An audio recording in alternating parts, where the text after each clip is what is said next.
Right. Okay. No, good times. Okay. So let's quickly just do some work then on these ideas.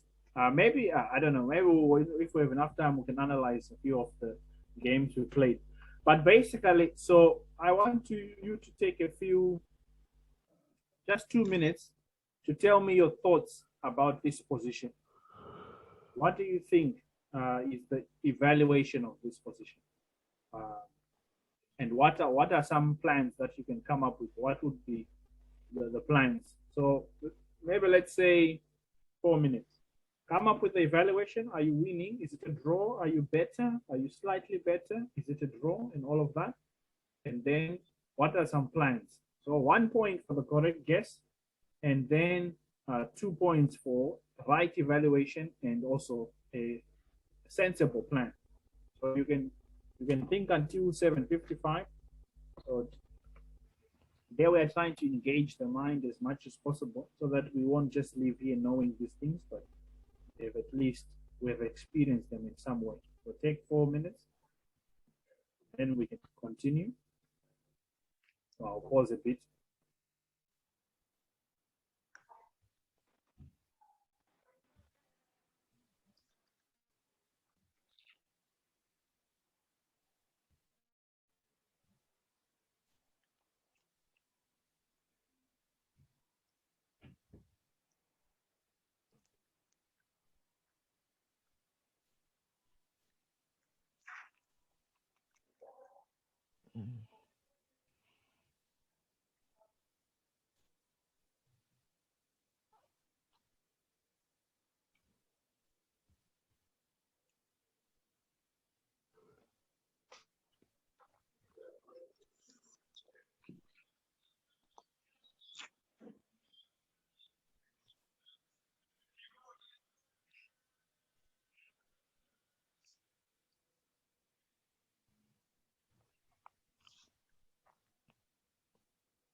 All right.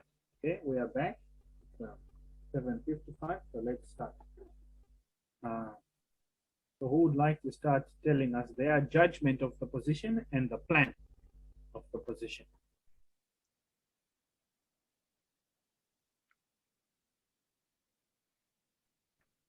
Okay, I guess I'll go first.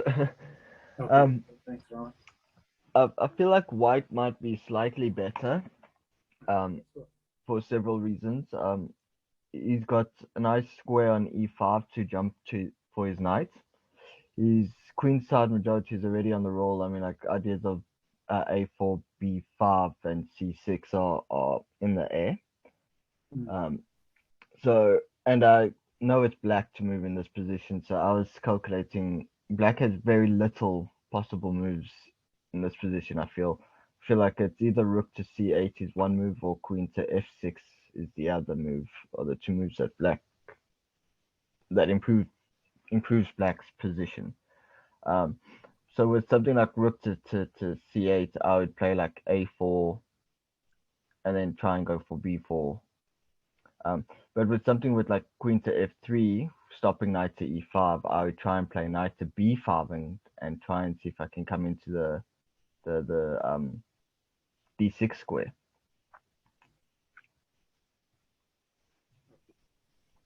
No, thanks, Rowan. Okay, Adolf, what do you think? What is your judgment of the position? And what is your plan? I think white is slightly better in this position. I think the plan he can play for is a4 with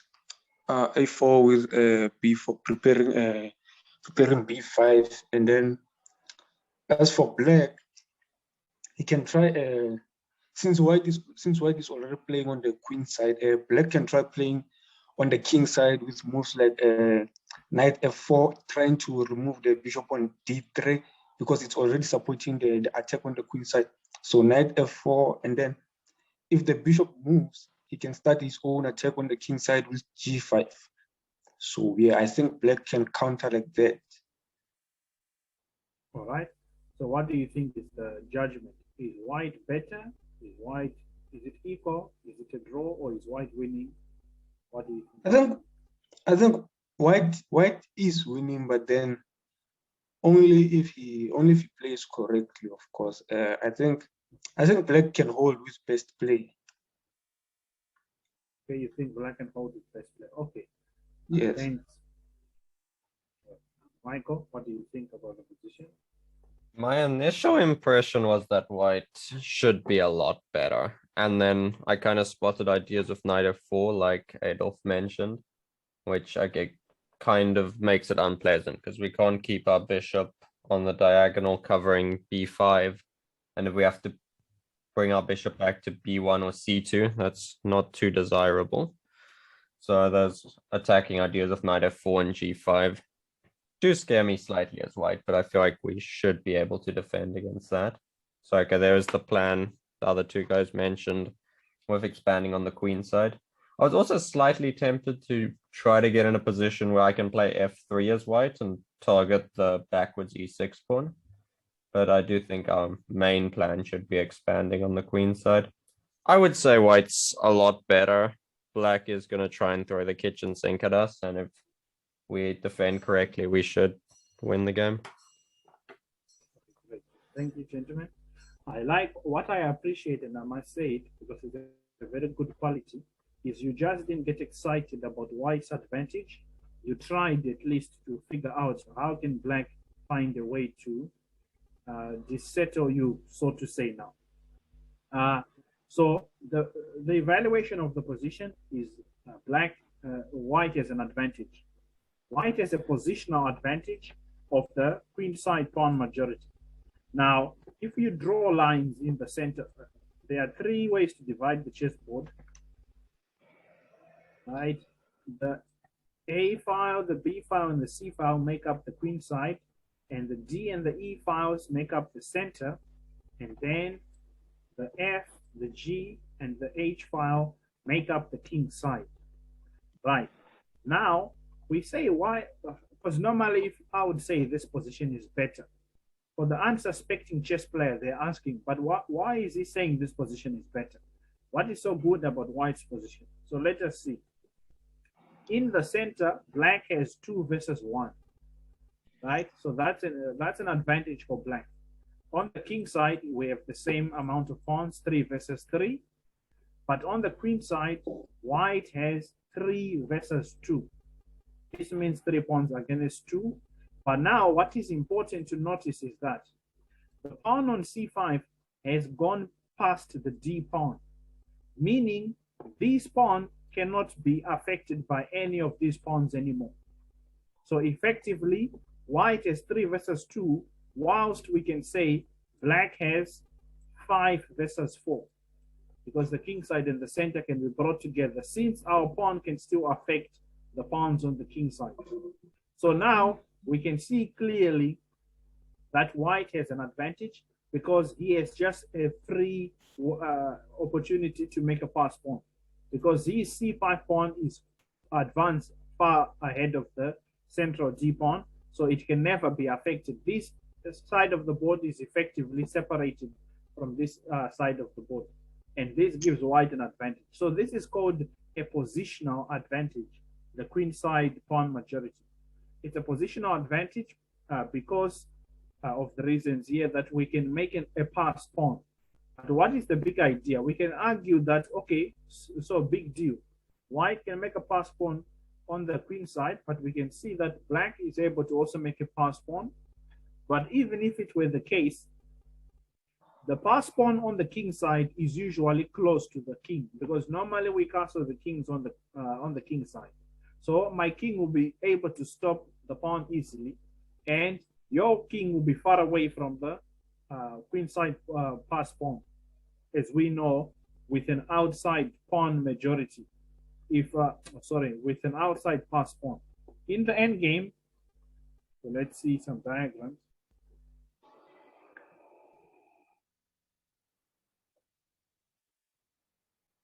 In the end game, normally, this example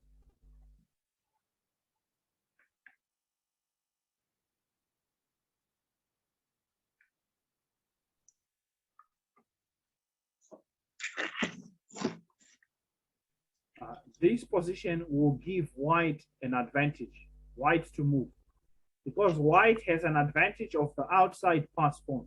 Sure, here it's 4 versus, in fact, we could even give black a healthy pawn, right? We can make a healthy pawn so that it is a bit more instructive. We can even give black a healthy pawn. The problem for black is this pawn is too far out. It distracts this king from defending this pawn. Even though black can make a pass pawn, of course, yeah, maybe this position won't work because black can get his own outside pass pawn. But if we start pushing this pawn, we can distract black. For instance, king c4, h5, a6. This will be too slow, right? So they must go here. I'm thinking after this, then we will be the ones losing as well. So this position won't make the point. Let's change the structure. We want something that will give a clear explanation. Let's remove the king here, and let's even do it like this, so that it makes more sense. This one makes sense now. Here, our outside pass pawn will count. White to move takes the opposition, and after check, white can go here. Even if black makes a pass pawn, sure, black now is a central pass pawn. But now, what is black going to decide? Is black going to decide to play king d5 and let us queen for free? No. Black has to be distracted by this pawn. Black must stop this pawn, and we are able to take this pawn and then also capture this pawn. So usually, the advantage of an outside pass pawn lies in the fact that it drags the opponent's king away from, it has to force it to come and stop it. Otherwise, we'll just make it queen. So that's usually why the queenside pawn majority is a positional advantage. But usually, a positional advantage means nothing if we cannot change it or if we cannot use it. So we need to be able to use our positional advantage as well. And the first thing to do that is to always ask the question, what does the opponent want to do and what would my opponent play if it was their move? So prophylactic thinking. So the plan that you guys came up with was knight to f4 as the way for counterplay. So we are looking at a game that was played here by former world champion Mikhail Botvinnik and Hans, I don't know how to say this name. Is it Kamuch? Or who knows? But it's possible that's the name. So Kamuch understood the idea of the quick king side attack. Usually, black's main counterplay is to try to somehow come up with a king side attack. White is going to be threatening to queen. Black would try to find a way to attack the king, right? So here, the idea that Kamuch came up with was bishop e8 to translate. In other words, to bring all of these pieces to the king side. So now let's follow what happened now. Now we shall see bishop e8, knight f4. I was thinking you guys were afraid of knight takes d, but I don't think it's very serious. Knight e5 should be fine already because we are able to play a4, b5. Even another move could even simply be maybe just because knight f4 is not a direct threat. You're not really threatening anything. Usually we only deal with real threats. So this is not a real threat. There is nothing really happening after knight f4. This g5 is only weakening your king. That's another point I didn't give in the introduction. When the pawns, this is 5 versus 4. When you push your pawns to try to counterattack, you are making your king unsafe. Whilst white can push these pawns freely because their king is not that side. So the king, normally when you cast on the king side, the job of the pawns is mainly to defend your king. So now if you are going to counterattack by exposing your king, you might regret that decision later when your opponent comes in and breathes fire against your very exposed king. So this position usually should be played with care, of course. White has an advantage, and if white plays well and also stops these threats, white will win. So these ideas are from a book by former world champion Max Eva. So he judges this position as better for white. Let us see what the machine thinks. It's already on a high depth because this is a very old game. So clearly the computer was programmed with this game in mind. White is better. It's 0.9, almost a pawn here. And for this reason that I was saying, why is it saying it's almost a pawn? You basically have an extra C pawn because these pawns cannot challenge these pawns anymore. But of course, white must play carefully. So let's just see some of the suggested moves. F4, I was thinking knight e5 simply makes sense. Put the knight in the center because there is no threat with knight takes d3. But the machine is claiming now after knight queen g5, we might be making a draw. I don't know how serious that is.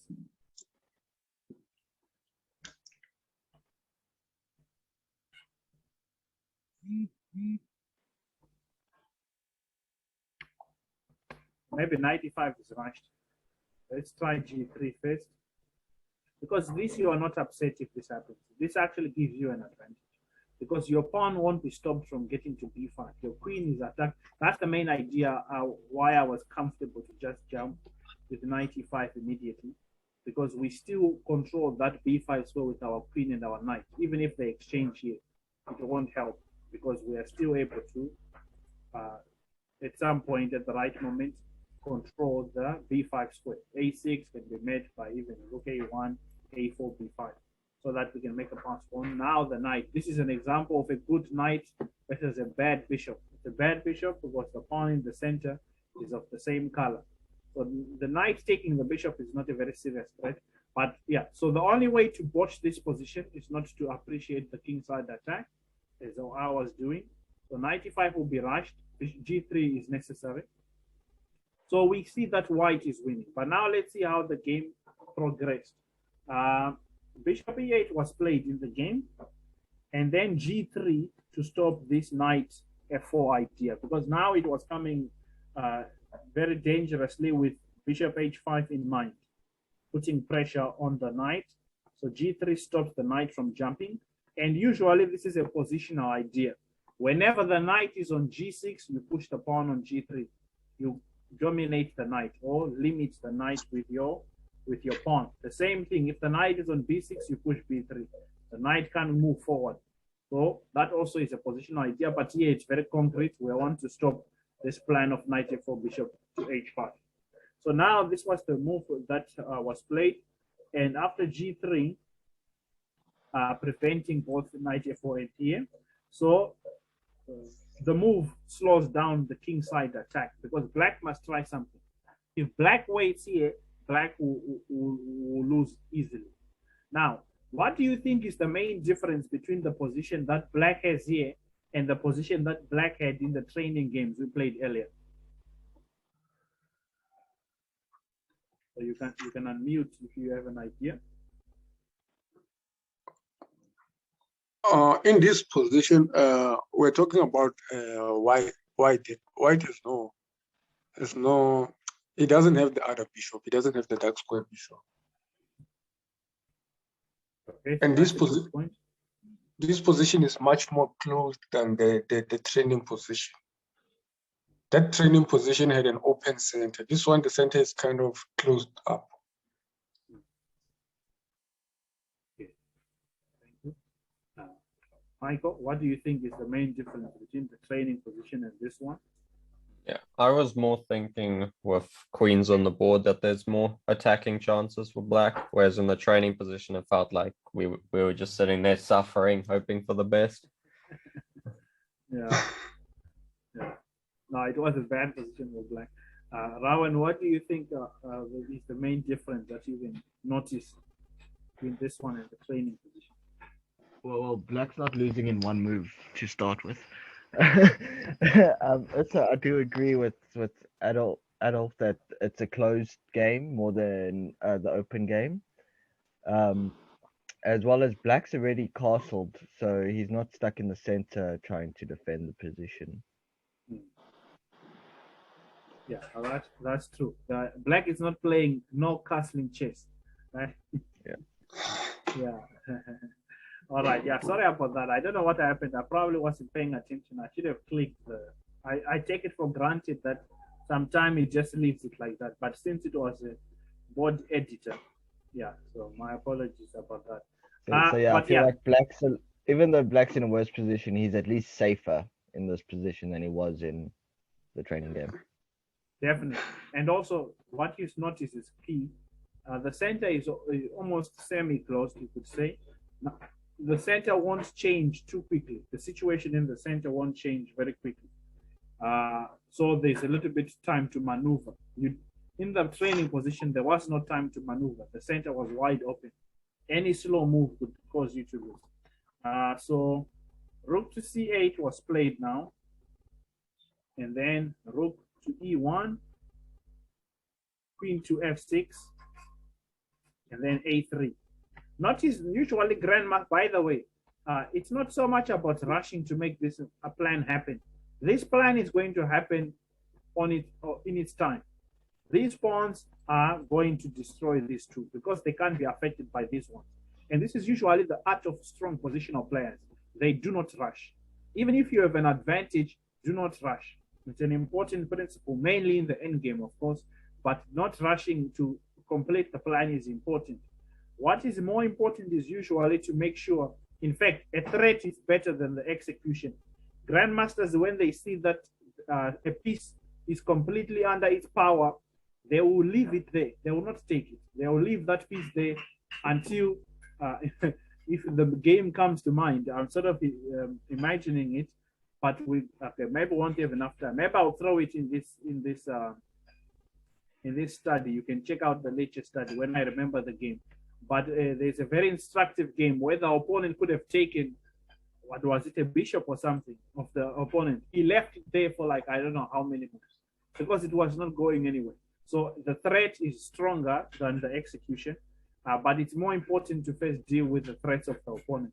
Snuff out any danger so that when black's efforts fail, you are winning easily. So white takes it calmly, not rushing. Knight to e7, the knight has no squares to go forward. It's a poor piece. It needs to be to change its placement. Of course, this wasn't the best move as it frees e5, right? So what do you think was a better move instead of knight e7?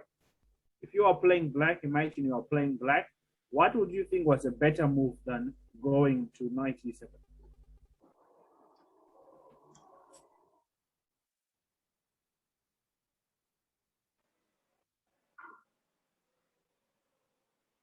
What would have been a better move than knight e7 that was played by Kamuch?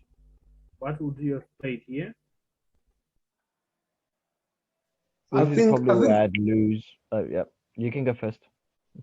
Yeah, I think e5 is probably a good try, because normally the principles would suggest that if your opponent is striking on the side of the board, then you want to counter by striking in the center.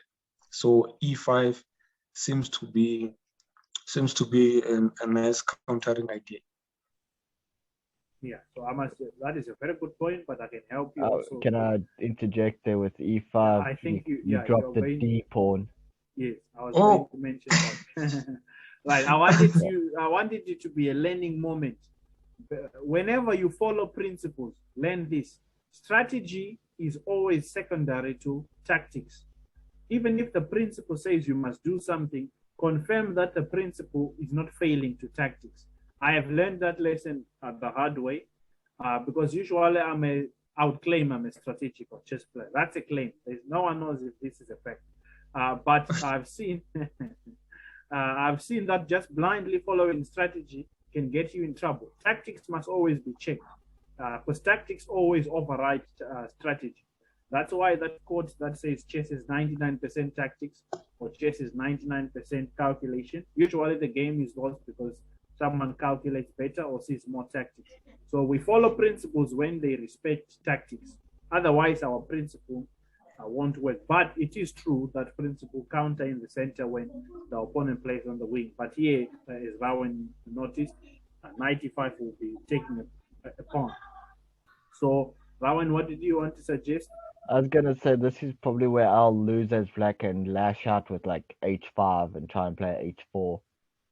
Harry the h pawn. You know, when all else fell, send Harry the h pawn forward. Exactly. But it's the only real idea I can see for black. I feel like trying to get your knight to f4 is its best bet, and h5 will try and help with that. Is pawn to f4 not an option?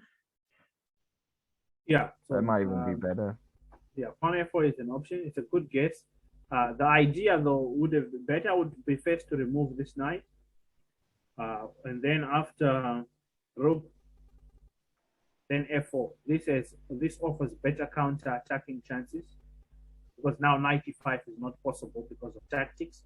Because you see, tactics say knight belong on outpost, but if white just blindly follows those principles, then suddenly pawn takes g3, and the f2 pawn is hanging. So tactics always override strategy. So that is a very important lesson, especially since we're learning strategy today with the majority. So this would have been a better try by black. This would have given better counter-attacking chances, but he didn't find that in the game. He was just desperate to try and activate his knight. He played e7, and then knight e5. Now we can follow strategy. Knight belongs on outpost. There is no tactics to punish knight e5. So we can play it without thinking, as grandmasters like to tell us. It's not that they are not thinking. Their brain is used to these moves. They just find them without actively finding them. But of course, there's a lot of thinking that goes behind these moves, even before the matches. F3, finally, chase the knight away. There's a strategy that tells us chase the opponent's pieces away. Don't allow your opponent's pieces to stay too long in your position. If you have the chance, and of course tactics allow us, chase them away, because here this is white's territory and we only want our pieces there, not the opponent's pieces. So, and credit to Kamuch. So all of you are advanced players, and this is an important thing to learn. Usually, even if you know you have a losing position, always make the life of the opponent difficult. And this is the one thing. I don't know, I'm sure you should know because you're all very enthusiastic players, but forgive my presumption if you don't know. The youngest chess grandmaster, Abhi Mishra, was invited to the Champions Chess Tour. And he said something very interesting to me. He said that he realized that the top players are very resourceful. In the positions where he probably comes and he has prepared some crazy line with the computer tells him he's winning, or he is in at least a better position, but he was losing those positions. Because strong players are very resourceful. They will throw the kitchen sink at you. That explains this knight f2. And the reason that some of us fail to win when we play stronger players is we don't have the nerves to sit there and try to punish even those kamikaze tricks. So here he just plays a quiet move. Of course, what was the consequence of king f2? Quickly.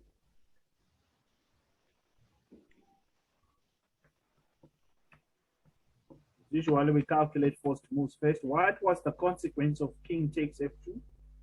Wouldn't it be queen h2 check? Yes. So king f2, queen h2 check, and king e3, and then oops, what is this? Yeah. Now suddenly we are the ones under attack. Yeah. G takes f4, queen takes f4 check, king e2, queen e2 check. And at best, black will make it, right? Because of the vulnerable position of the king. It's now a perpetual check, really. If the king goes here, black will just keep making check. So you see, from absolutely nothing, we could just throw away the advantage. So it's not enough to say, well, I have the pawn majority. We need to make sure we still stay alert to what the opponent wants to do. So queen e2, very quiet move. The knight is under our power. It can give check, fine, but it's getting out of the game because black's pieces are now misplaced. So the king side attack cannot be a success with these bad pieces. Now throws in g5, tries to make it work. Now is the time.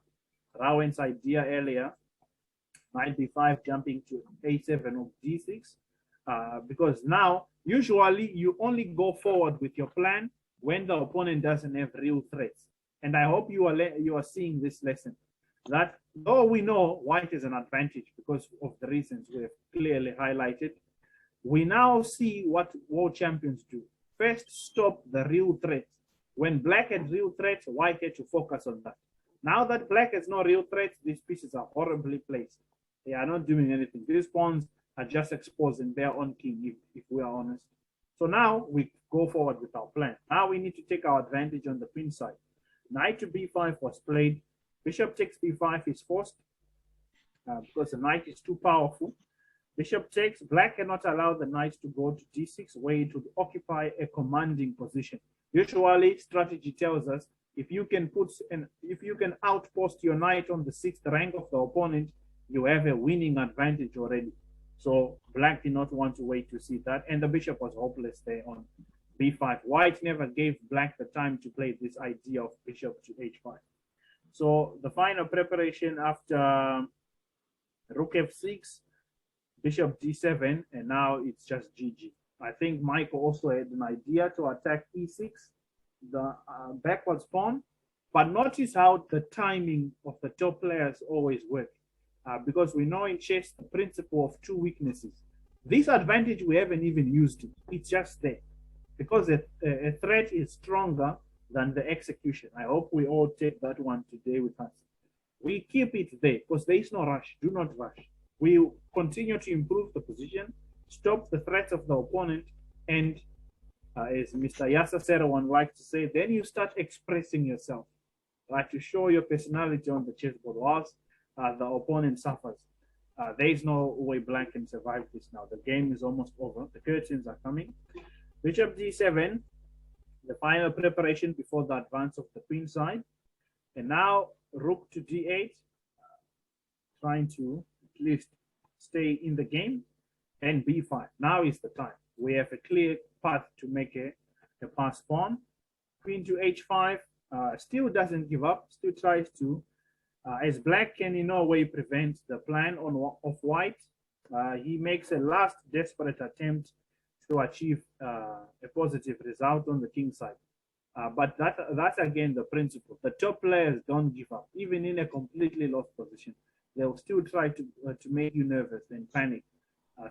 But here there is now nothing to worry about. The threats are just false threats. And when there is no real threat, don't waste time defending threats that are not real. A real threat, quickly, what is a real threat? What are examples of real threats?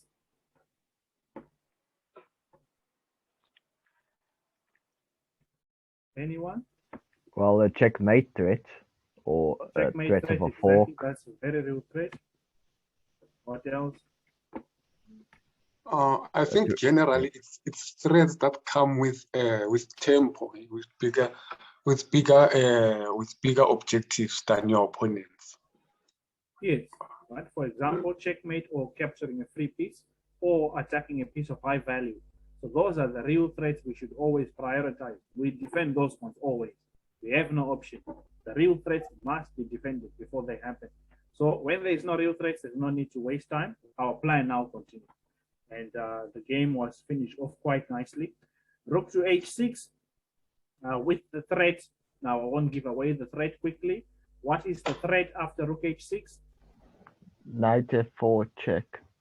Knight to f4 check and queen h2. However, white, now you see, when there's a real threat, that's when you focus. Don't be ignorant when you're playing chess, no matter how good the position is. Always pay attention. Now there's a real threat. The king is involved, then there's a check coming. The cheapo in the air, right? The cheapos, you must always watch out for the cheap tricks. They can ruin many positions. As it has been said, 40 good moves are not enough to win a chess game. One bad move loses the game. It's quite a difficult game, chess, isn't it? But now, of course, the world champion is not going to be foolish. He plays king to h1, getting out of the way of the check, and the queen is defending h2. So any jump by the knight is hopeless. White will remain a piece up. With knight f4, we just collect a piece. And it's really hopeless. And after this very quiet move, for black is powerless against the pass pawn. The opponent resigned after this. He had seen enough, so he stopped, signed the score sheet. Okay, so we've tried to go quite deeply in this one game and also try to, hopefully I gave you a few new ideas that you didn't have before. Someone wants to say something?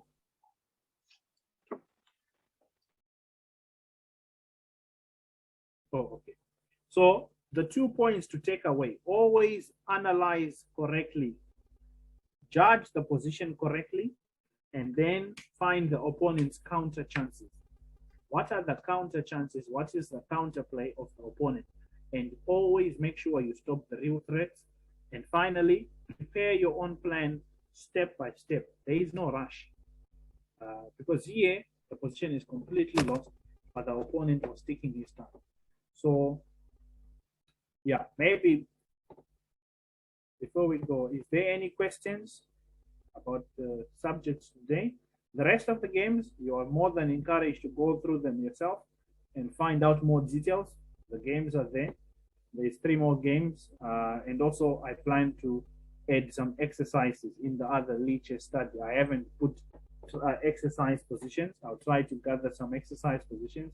So that document that Michael sent in the group, you can just open it and follow some of the games there as well as the exercises when I upload them. Is there any questions from anyone or any comments about today's lesson?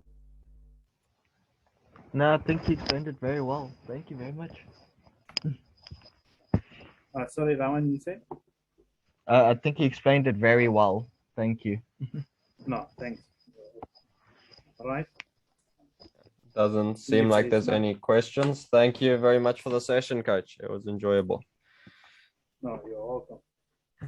Thank you so much for having me. It was fun. Yeah, all the best with your chess. Have a good Okay. night, everyone. And we hope to see you Thank again you. soon. Okay. Have a good evening, Thanks. everyone. Bye. Bye bye.